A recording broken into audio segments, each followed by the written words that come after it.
This is the Lone Crater YouTube. We hope this video helps. You'll start by opening settings immediately. Don't linger. Tap the settings icon, then search for sound or sound and vibration to jump straight in. If you can't find it, type vibration into the settings search bar and select the matching result. This gets you to the controls that govern haptics.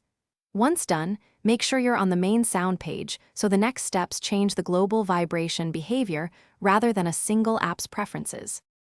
Now you'll change the toggles that actually stop vibration. Locate vibrate on ring and vibrate on silent and switch both off. This prevents calls and silent alerts from vibrating.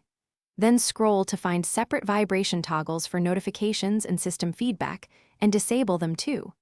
On some phones, accessibility contains a single haptic or system haptic switch.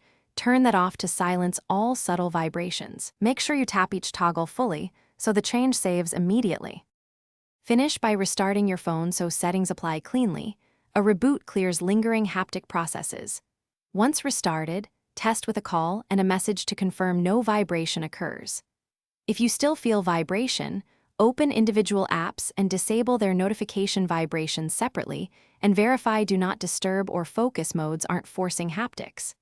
If problems continue, toggle system haptics off and back on once, then off again. This often resets the hardware driver and resolves stubborn vibration behavior. Thanks for watching. Consider subscribing if we helped you.